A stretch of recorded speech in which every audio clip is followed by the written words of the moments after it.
بسم الله الرحمن الرحيم. إن الحمد لله نحمده ونستعينه ونستغفره ونستهديه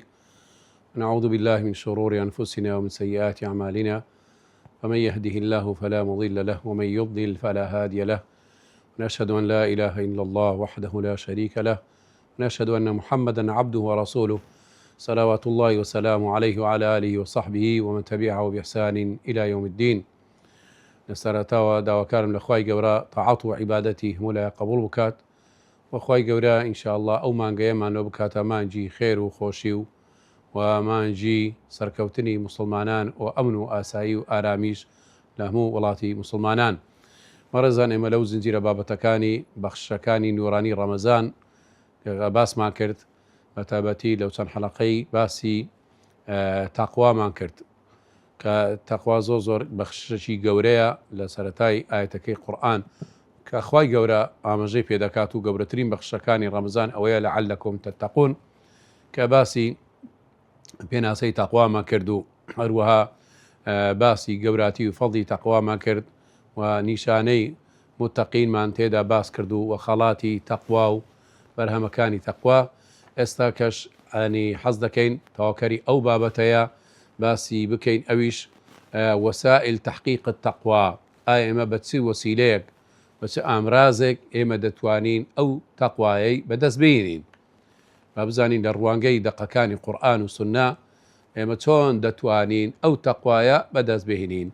تەمەن یەکەمین خاڵ، یەکەم وەسیلە لە وەسیلەکان و ئامرازەکانی بتوانین ئێمە ئەو تەقوایە بەدەست بهێنین و ببینە ئەهلی تەقوا، ئەویش ئەوەیە العلم النافع. بەڕێزان، بەڕاستی ئینسان هەرچەند علم و زانستی هەبوو، شارەزا بوو لە قورئانی پیرۆز، لە فەرموودەی پێغەمبەر صلی الله علیه وسلم، لە شەریعەتەکە لە دینی خوای گەورە، ئەو کاتەی زیاتر ئەمرەکانی خوای گەورە جێبەجێ دەکات، چونکە ئەوانەی کەوا کامە شارەزاتر لە خوای گەورە ئەوە زیاتر لە خوای گەورە دەترسێت، وەکو خوای گەورە دەفەرمێ ئینەما یەخشى الله من عباده العلماء، کەواتە چەند علم زیاتر بیت و زیاتر لە خوای گەورە دەترسەی، وهەروە زیاتر بەواسەی ئەو علمەیە حەلال و حەڕامی لێک جیا دەکاتەوە. ئەو بەواسطەی ئەو ترسەیە یان بەو علمەیەی بەو زانستەیەی بۆ دەردەکەوی ئەوە حەلالە، ئەوە حەرامە، ئەوە ئەمرەکانی خوای گەورەیە، ئەوە سونەتەکانە، هەموو سنوورەکان و شەریعەتی خوای گەورە بەواسطەی ئەو علمەی بەڕاستی دۆت ڕوون و ئەشکرا دەبیت. جا ئەوڕۆکە مەسائلی قەزی علم و زانست شارەزابوون لە دینی خوای گەورە زۆر پێویستە. ئەوڕۆ خەڵکانێکی زۆر هەیە بەڕاستی شوبهات، گومان دێخنە ناو مسلمانان، بە تایبەتی ئەو هەموو سایت و سۆشیال میدیای ئەوڕۆ هەیە. ئەگەر شارەزا نەبی بەڕاستی خەڵکی سەرگەردان دەکەن، خەڵکی لێ دەشێوێنن لە ئەمرەکانی خوای گەورە و لە دینەکانی خوای گەورە. ئەنی حتا ئەوڕۆ کە تەماشا دەکەی لە قەزایی ئافرەتان و مافی مرۆڤ بۆ حیجاب و نازانم چی خەڵکێکی مسلمانیان چۆن هەڵخەڵەتاندووە. بەڕێزان، بۆیە ئەگەر علمی شەرعیت هەبوو، ئەو کاتەی حەلال و حەرام بە علمەوە بە بەڵگەوە بە یەقینەوە دەزانی چۆنە و ئیتر کەسێک فێرت لێ ناکات. جا بۆیە مەسائلی علم شارەزابوون زۆر مهمە. بەو واسطەی علم ئەتوو دەتوانی لە کودەڵێن یەکە لە وەسیلەکانی کە تەقوای بەدەست بهێنی. خاڵەکی تریان کە وەسائلەکانی بتوانی تەقوا بەدەست بهێنی، ئەویش مراقبة الله في السر والعلن. ئینسان بەڕاستی ئەگەر بە شێوازێک وەها بەندایەتی بۆ خوای گەورە کرد، بەو شێوازەی بە ئاشکرایی و لەناو خەڵکی چۆن عیبادەت دەکەی، لە پەناهەندی و بە تەنیایی زۆر زیاتر لەخوا بترسی، لە زیاتر تاعەت و عیبادەتی خوای گەورە بکەی. ئەگەر بەو شێوازە بووی لە کاتێکدا بە بەتەنیایی بەنهێنی یان لەو شەوی تاریکی زیاتر لە خوای گەورە ترسای، یان ئەمانەتێک لە بندەستیە کەسێک پێ نازانی، ئەتۆ ئەو ئەمانەتت پاراست لەبەر خاتری خوای گەورە، سڕەکە بەینی خۆت و خوای گەورەیە، ئەوە ئەو کۆدەڵێن وەڵ لێ دەکات کە زیاتر تەقوا تەبی لەلای. کەواتە مراقبەی خوای گەورە لە سر و لە عەلەن ئەتوو وا هەست پێ بکەی کە ئەنەما هەموو کاتێک بە هیچ شێوەیەک لە خوای گەورە غافڵ نی. إن الله كان عليكم رقيبا. خوای گەورە بەردەوام ويعلم خائنة الأعين وما تخفي الصدور. خی گەورە ئاگای لێیە کە بە کۆدەڵێن لا چاوەک تەمەشای شتێک بکەی یان نەزەرێکی حرام بکەی يعلم خائنة الأعين وما تخفي الصدور دڵەکانت چی تێدایە چی گومانەشی تێدایە چ شتێکی نێنا ئەو دڵتدایە کەواتە ئەتو بەو شێوازە ئەتو هەست کرد بەرامبەری ڕەب العالەمین کە ئاگای لە هەموو حەرەکات و سەکەناتت هەیە خی گەورە وما تسقط من ورقة لە شەوی تاریک کە پەلکەدارێک دەکەویت یا خۆت حتى ئەو مێرولەیەک لە شەوەکی تاری لەسەر شاخێک دەڕوە خی گەورە ئاگای لێیە یان بە هەزاران و ئەوە جۆرە حیوانات و حەشەرات و ئەو بابەتانە ناو زەوی و ناو بەحر و بیحار هەیە خی گەورە ئاگای لە هەموو شتەیەت و ئەو هەستت هەبوو ئەو شعورەت هەبوو بەرامبەری ڕەب العالەمین ئەو کاتەی بەرێ ئەتوو ینی هەوڵ دەدەی ئەو کاتەی بلە تەقوا نێزیک بی و تەقوا بەدەستبێنی ئەوانە وەسائلی تەقوان کەوە مراقبەتی خی گەورە بە تەنیایی بی لە شوێنێکدا کەس لە لای دیار نەبیت تاوان ناکەی ئەگەر خەڵکیش نەبینی بۆچش بڕخسێ بەس خی گەورە لێ دیار بووە وەکو ئەو ینی پیاوەی کەوە ئافرەتێک کوڵێن داوای کرد زینای لەگەلی بکات لە پیاوەکەی کەسیش کو بڵێن لێی دیار نەبووە بۆشی ڕخسا بووە کەسیش دەیبینیە بەڵام لە ترسی خی گەورە ئەو زینایی نەکرد ئەوە نیشانەی و وەسائلی تەقوایە بەڕاستی کە تۆ هەموو جە و زیینگەکەتەوە بگونجێت مەعسیەتی خی گەورە بەڵام تو هەست بە مراقبەتی خی گەورە بکەی تاوان نەکەی ئەوە فعلەن ئەتو تەقوات بەدەستهێنایە بەو هەست و بەو مراقبە و بەو شعورەی بەرامبەری ڕەب العالەمین سبحانه وتعالى ئەو هەستەیە زۆر پێویستان لای گەنجان لای مسلمانان لای کرێکاران لای موەزەف لای بە سەرکردە لای قائید لای مەسئولەکان بە وەزیرەکان ئەمین بن لەو ئیشە و لەو پیشەی لە بندەستیانە لە خی گەورە بترسێن ئەگەنا ئەوە خیانەت دەکات لە وەزیفەی خی گەورە ئاگای لێ ڕۆژێکدا حیسابی لەگەڵ دەکات هەموو کەسێک ئەو کاتە و خی گەورە ڕۆژی قیامەت دەفەرمێتی وەقیفوهم ئینەهم مەسئولون وەقیفوهم ئینەهم مەسئولون بەڕایان بگرن ئەوانە پرسیارن لێ دەکرێت هەموو کەسێک پرسیاری لێ دەکرێت و بۆ ئەو ڕۆژەی خۆی حاضر بکات و با بزانی چ پرسیارێکی لێ دەکرێت بەو شێوازە خۆی حاضر بکات و مراقبەتی خی گەورە نناو دڵ و دەرونی بی ئەوە ئەو تووشی ئەو تاوانە نابی وەکو حافرمودەی پێشریشی نامانەوە اتق الله حيث ما كنت لە هەر چ شوێنێکدابی لە هەر چ زروفێکدابی لە خی گەورە بترسێ ئەگەر بەو شێوە هەستی مراقبەت کرد فعلەن تو یەکە لە وەسیلەکانی تەقوات بەدەست ئیناوە خاڵی تریان لە وەسائلی تەقوا بەدەستبینی بەڕێزان ئەویش محاسبة النفس عمەری کوڕی خەتاب لەو بابەتەی قەولێکی جوانی هەیە دەڵێ ئینسان ینی حتا زۆر لە زانایەکان دەڵێ کاتی کە چووی سەری خۆت دانا سەر بالیف پێشی بخەوی ئەو ڕۆژەی کە لە سبەی نێو کردوتە تا هێوارەکەی یەک بە یەک تەمەشا بکە ئەو کردەوەکانی کردوتە چییە لە نوێژە لە هەچە عیبادەتەکە کردوتە لە زیکری خی گەورەیە ئایا ئیخلاص و دڵسۆزیت بۆ خی گەورە بۆ یان تاوان کردووە ئەو تاوانەیە سەرپێچی ئەمری خی گەورەت کردووە ئەو سەرپێچیەیە استیغفار و تۆبەی خی گەورەی تێدا بکەی ئەو سەرپێچی و ئەمری خی گەورەت کە پێشێل کردووە دەبی محاسبەی نفسی خۆت بکەی بۆی ئیمامی عومەر وتێکی چەند جوانیە دەفەرمێ حاسبوا أنفسكم قبل أن تحاسبوا وزنوا أعمالكم قبل أن يوزن عليكم محاسبەی نفسی خۆت بکە پێشی ڕۆژی قیامەت محاسبە دەگری خۆت ببە محاسبی خۆت بە محاسبی خۆت بەڕاستی زۆر زەرورە ئێمە ڕەخنە و گلەیی زاتیمان لە خۆمان هەبیت ئەوە بۆ ئەوەی تەقوای بەدەستبێنی لێکە لە وسائلی تەقوا بە خۆمان محاسبەی نفسی خۆمان بکەین بۆ وات کرد بۆ تاوانت کرد بۆ ئەو غیبەتت کرد بۆ باسی ئەو شخصت کرد لەو مەجلسەی دانیشتی تر غیبەتە کرد یان حەسوودیەکت هەبوو یان پارێکی حرامت یان شتێکی فێلەکە لە مسلمانە کردووە ئەگەر بە خۆ داچیۆ دەچی حەقەکەی خەڵکی لە بۆیان دەبەیەوە یان زەمی خەلکی کردووە گەردانی خۆتی پێ ئازادەکەی پێشی بنوی نەوکو دوای نووسی و هەڵنەسیەوە بمری ڕۆژی قیامەت ئەو زە سزا و عقوبەت دەدرێی ئەو کاتەی مەجالی هیچی تێدا نامینێت بۆیە محاسبەکردن یەکە لە وەسائلی چی تەخوا بەدەستبینی بەڕێزان پیاوە چاکان ئیمانداران پێشتر بەو شێوازە محاسبەی خۆیان کردووە حتا عومەر دەفەرمێتی رحم الله امرئا ئەهدا إلي عیوبی بێزگە لە نفسی خۆی کە محاسبەی خۆی کردووە دەیگوتە خەڵکیش پێم بڵێن ئەمن چ عیبەکەم هەیە ئامۆژگاریم بکەن أخطأ عمر وأصابت امرأة کاتی کە نەسیحەتیان کردویان گوتیان عمر تو لەو بابەتی تو غەڵەت کردووە گوتی بەڵێ عمر غەڵەتی کردووە ئەو ئافرەتە ڕاستی کردووە بەو شێوازە ملکەت بین متەوازع بین قبول بکەین نەسیحەت و ئامۆژگاری دەور و پشتمان برادەر و دۆستمان مامۆستای دەور پشتمان نەک عینادی و کە لە ڕەقی عینادی و کە لە ڕەقی لەسەر بیر و ڕایەکانی خۆمان یەکە لەو کێشانەی ئێمەی کورد هەمانە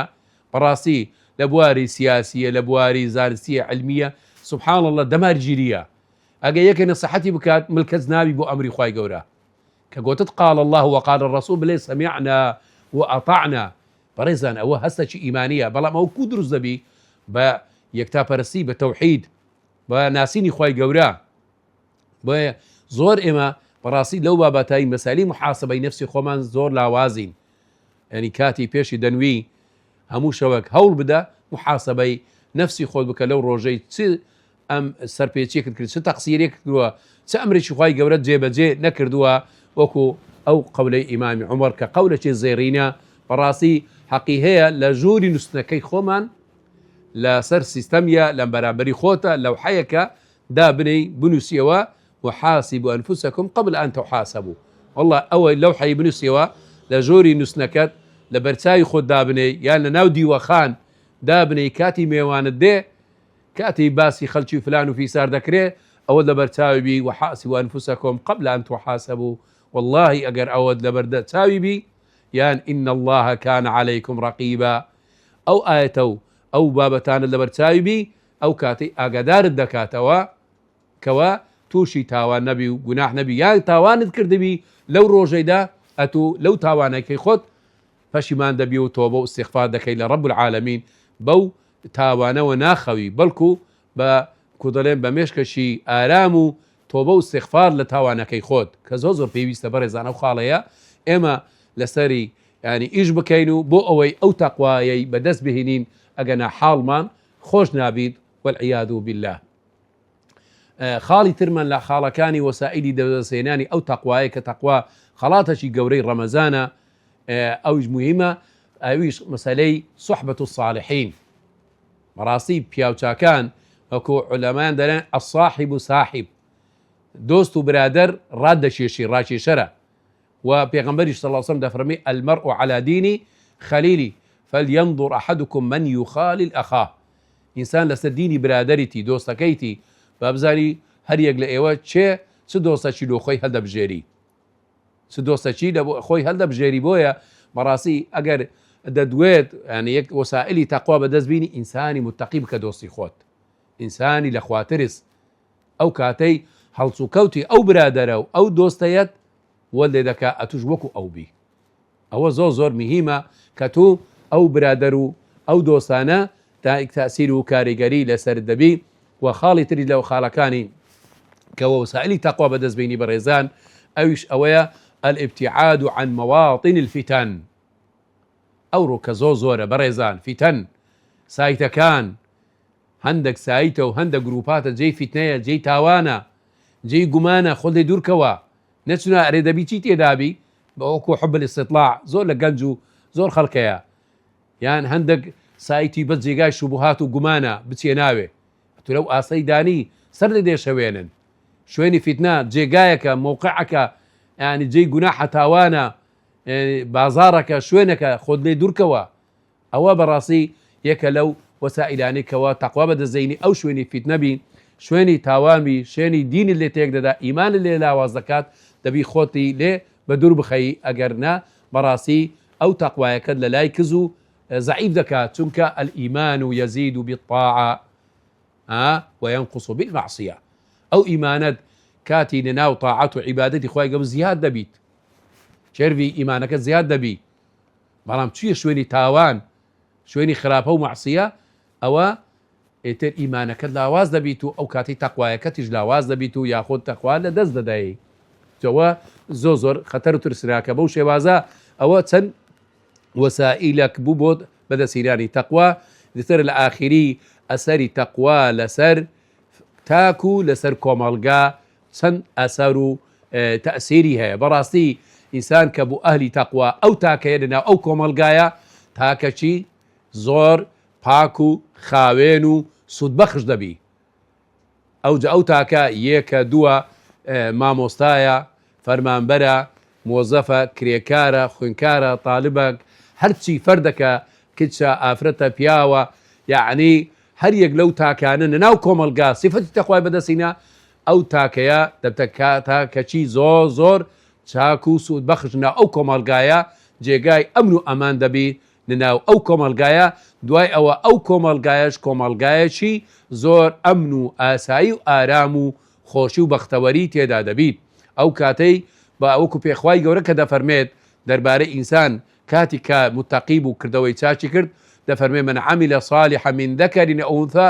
وهو مؤمن فلنحيينه حياة طيبة ئەو تاکە هە لە دنیادا ژیانی خۆشی دەبیت بەختەوەر دەبیت ئارام دەبیت بە ژیانێکی خۆشی بەو سیفەتی تەقوانە ناو دنیادا گوزاران دەکات زۆر میمە ئەتوو بەو دەدوێت لە ژیاندا وەکو دەڵێن هە لە دنیادا باشتر هەبیت ئەوی بە سیفەتی تەقوایە ئەو تەقوایت بەدەستینە لە دنیاشدا وەکو بەهەشدا دەژی و ژیانت ئارام و خۆش دەبی وکو خوای گەورە دەفەرمێ فلنحيينه حياة طيبة کەواتە بەو شێوازە تاکەکە ئارام دەبیت و هەروەها ئەگەر هاتوو ینی کۆمەلگاش لەو نوع ئەفرادانەی پێکات ئەو کۆمەلگایەش کۆمەلگایەکی ئارام و ئەمن و ئەمان و خۆشی دەبیت و دوور دەبیت لە زوڵم لە زۆرداری لە خیانەت لە فرت و فێڵ ئەیتر کۆمەلگایەکی ڕازگۆ و پاک و لە سەرکردە بگرە لە فەرمانبەر و لە نەفەر و لە شەخصەکان و بازار و ئەوە بچی هەموو شوێنەکان جێگای سیقە و متمانە و ئارامی دەبیت سەرخۆشە ئەتوو کۆمەلگایەکی بۆ شێوازەی تێدا بژی ئەوها ژیانت خۆش بی بەو سیفەتی تەقوایە جە بۆیە بەڕاستی تەقوا زۆر کاریگەرە بۆیش خوای گەورە ئەو ڕەمەزانەی فەرز کردووە بۆ ئەو هۆکارە بۆ ئەو مەبەستەیە کە تەقوای بەدەست بینین تاکەکانمان پاک بیت خاوێن بیت ژیانێکی خۆشی و بەختەوەری ڕازگۆ بیت و ئەمرەکانی خوای گەورە جێبەجێ بکات دوای ئەوەش ئەو کۆمەلگای لەو تاکانەی پێکاتە دۆبتە کۆمەلگایەکی پاک و واروە کۆمەلگایەکی ئارام و کۆمەلگایەکی خاوێن لە هەموو سیفەتەکانی کەوە نەخوازراوە لە فرتوفێر و لە خیانەت و لە زوم و زۆرداری ئیتر بۆیە ئەو تاقوایە زۆر گرنگە بۆ کۆمەلگاش بە هۆکاری ئەو تەقوایی کە نەناو خەڵاتی ڕەمانجی ڕەمەزانە ئەو کۆمەلگای پاک و خاوێن دەکات بۆیە مە هەستمان پێکردووە بەڕێزان لەناو مانجی ڕەمەزاندا فرت و فێڵ و تاوان و گوناحەکانی زۆر کەم دەبیتەوە هە لە بەرهەمی ئەو تەقوای بەڕێزان بەڵام ئێمە ئەگەر بە حقیقەت ئەو ڕەمەزانە و ڕۆژیەمان بەڕێک و پێچی کردو ئەو خەڵاتە و ئەو بەخشەی تەقوایەمان بەدەستهێنا بەڕاستی فعلەن ئێمە مەقسەدەکەی خوای گەورە و مەبەستی خوای گەورە لەو بە ڕۆژی بوونەی بەدەستدێنین ئەویش کە مەبەستی تەقوایە ئەو کاتەی ئێمە بەڕاستی ژیانێکی خۆشی و بەختەوەری لە دنیادا و لە قیامەتیش خەڵاتێکی گەورە لە پاداشی ئەو ڕۆژیە پێمان دەبەخشێ و کۆمەلگایەکی خۆش و بەختەوەریش و کۆمەلگایەکەش ئارام دەبیت و لە فەساد و لە زوڵم و لە زۆرداری بە هیوای ئەوەی ئینشاء الله خوای گەورە ئەو تەقوایەی لەناو ئێمە وەکو ئەفراد وەکو کۆمەلگاش هەمومان بە دەستەبەر بکەین و بەدەست بهێنین بۆ ئەوی کۆمەلگایەکی پاک و خاوێن و بەندایەتی خوای گەورە بە جوانترین شێوە تێدا بەجێ بگەینین وخوای گەورە خێر و خۆشیش بەسەر ئێمە و بەسەر هەموو مسلماناندا دابڕژێنیت وصلى الله وسلم وبارك على نبينا محمد وعلى آله وصحبه أجمعين.